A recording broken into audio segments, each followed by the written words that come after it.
बातचीत की चली है, इसलिए यदि प्रशासन, इंटेलिजेंस और दूसरे मीडिया के लोग ये समझ रहे हो कि ये जो आज की मजलिस है ये किसी डर से, दबाव से या उस तरीके से कि अब पंचायतें करते फिर रहे, ऐसा नहीं है। हम लोगों के यहाँ पर हर जुमे को इस्लाह माशरा का प्रोग्राम नमाज के पहले, खुतबे से पहले होता है और उसी का सिलसिला जो हमारे फिर महीनेवार अकाबरीन ने पूरे मेवात में सारे तहसील मुख्यालयों पर पंचायत की, आज ये बड़ी पंचायत। अस्सलाम वालेकुम वरहमतुल्लाहि वबरकातुहू। मोअज़्ज़िज़ हाज़रीन, जनाब सदर मजलिस, आज का मौजू बहुत बड़ा है, एजेंडा भी बहुत बड़ा है, स्पीकर्स भी बहुत हैं। सबसे पहले तो मुबारकबाद इस चीज के आयोजन करने वालों को, और उसके बाद में हमारे तमाम अकाबरीन यहां पर हैं। सबसे दुआ की दरख्वास्त, खुसूसन इस्लाह माशरा के जहां तक प्रोग्राम की बात है, ये इस्लाम के लिए, मेवात के लिए कोई नई चीज नहीं है। यहां पर हर जुमे को इस्लाह माशरा का बयान होते हैं, नज्म होता है, और पिछले 2 साल से तो मुकम्मल जद्दोजहद इस तरह की बातचीत की चली है। इसलिए यदि प्रशासन, इंटेलिजेंस और दूसरे मीडिया के लोग ये समझ रहे हो कि ये जो आज की मजलिस है ये किसी डर से, दबाव से या उस तरीके से कि अब पंचायतें करते फिर रहे, ऐसा नहीं है। हम लोगों ने यहाँ पर हर जुमे को इस्लाह माशरा का प्रोग्राम नमाज के पहले, खुतबे से पहले होता है और उसी का सिलसिला जो हमारे फिर महीनेवार अकाबरीन ने पूरे मेवात में सारे तहसील मुख्यालयों पर पंचायत की, आज ये बड़ी पंचायत हो रही है, वो है। मैं तो आपसे एक बात कहता हूं, अभी हमारे सीताराम जी बोल रहे थे, गुप्ता जी, मैं बैंक ऑफ बड़ौदा से रिटायर्ड हूं, सीनियर मैनेजर से, और आपके रिश्तेदार बजरंग प्रसाद जी मेरे साथ में रहे हैं। हम मेवात में रहने वाले सभी लोग मेवाती हैं, और यदि मेवात पिछड़ा है तो उसका खामियाजा आपको भी हमारे साथ भुगतना पड़ता है। जो भी मेवात में रहते हैं उनको सबको भुगतना पड़ता है। और ये एक हकीकत है कि साइबर सिटी गुरुग्राम जिले का हिस्सा होते हुए मेवात इस मुल्क का आपके नीति आयोग की सारे पैरामीटर्स के हिसाब से सबसे पिछड़ा इलाका घोषित हुआ है। इसमें कोई मेवात के रहने वालों का कसूर नहीं है, मेवात पिछड़ा नहीं है बल्कि पछाड़ा गया है, ये मेरा मानना है। और इसके लिए बहुत सारे जिम्मेदार हैं, बहुत सारी चीजें हैं उसके लिए। अभी बात हो रही थी कि यहां पर सोमका गांव में सन 1984 में उस समय के प्रधानमंत्री यहां पर आए थे और उनके साथ हमारे लोगों, हमारे मेवात के उस समय के सांसद चौधरी रहीम का साहब भी थे।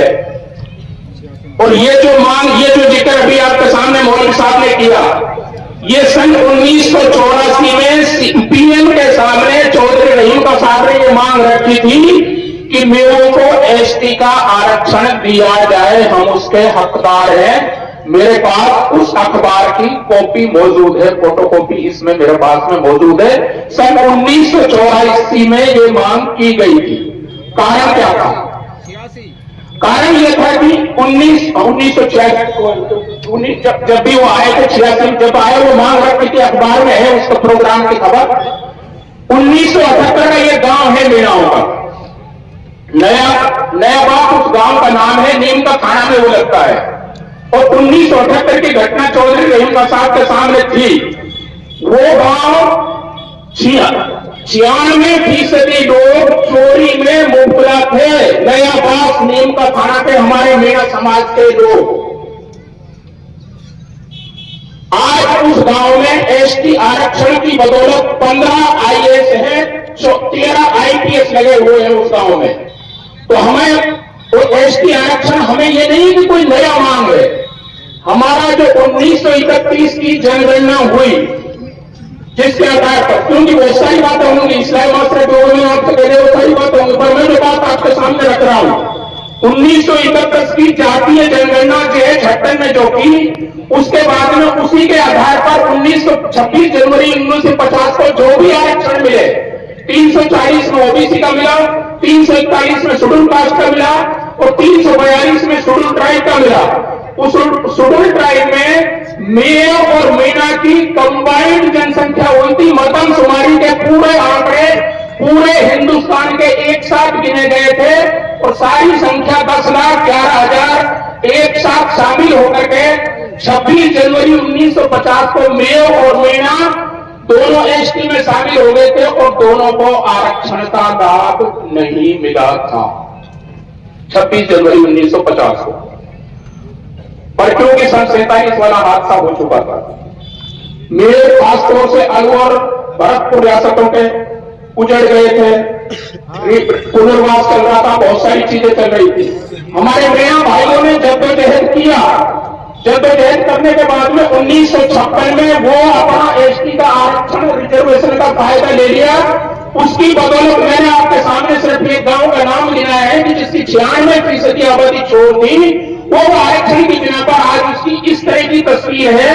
तो हम ये यहां से प्रशासन से, शासन से, सरकार से हम ये मांग करते हैं कि जो भूला हुआ है हमारा हक, जो हम शामिल हैं, बस वो हमें, हमारी आबादी जो उसमें शामिल है 7.5% कोटे में, इसलिए ये भी नहीं कि हम शामिल होंगे तो उनको अलग से कोटा करना पड़ेगा। हमारी आबादी उस समय की उसी में शामिल है, वो हमें दे दिया जाए। ये देने के साथ में और उसके लिए यहां से स्टेट गवर्नमेंट से ये चीज कांग्रेस के दौरान में राहुल गांधी जी जब आए, उनकी यात्रा के दौरान हमने उनको ज्ञापन दिया, पूरी तरह से वो इस बात पर मुत्तफिक थे। हमने उनसे ये बात कही भी थी कि आपके वालिद मरहूम यहां आए थे, इस तरह की बात हुई तो सारी तो वहां तक पहुंची हुई है।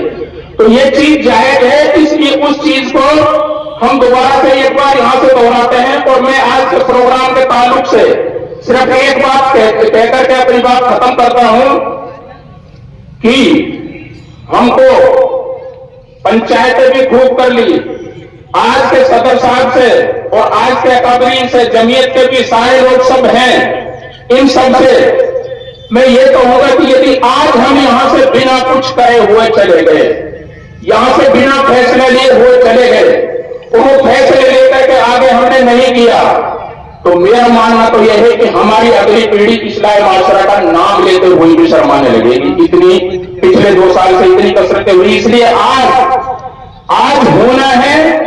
फिर जो भी कुछ भी आपने करारदाद मंजूर करनी है वो होनी भी है और लागू भी होनी है। मैं एक अर्ज करता हूं बस, बुरे वक्त को भांप कर, बुरे वक्त को भांप कर चलो गांव की ओर, गिरती साथ संभाल लो, नहीं तो रहे ना ठिकाना ठोर।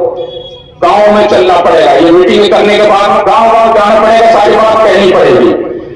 चिंता और अवसाद में डूब रही है कौम, घर घर घुसी बुराई अब रही नहीं पूजों, रही नहीं पूजों, जवान अब छुर्री खाना, पचे नहीं घी दूध जवानी नुई लजावा, अरे धुप्पा तक ना उठा घूमन लू कैसे जावा, कसरत कराना दौड़ काम के पिए न जावा काम के, इनको उतरे नहीं कुमार, जुआ सट्टा शराब नशा की लगी ऐसी है मार। इसलिए हजरात आप फैसले करिए और फैसले करके हमारे जैसे बेकार का आदमियों की जिम्मेदारी लगाइए। मैं आपसे वादा करता हूं मेरी आप जिम्मेदारी लगाएंगे तो हफ्ते में 3 दिन का वक्त मुकम्मल उस काम के लिए देने को अपना जाते तौर से पेश करता हूं। फी अमानुल्लाह, खुदा हाफिज, बहुत बहुत शुक्रिया।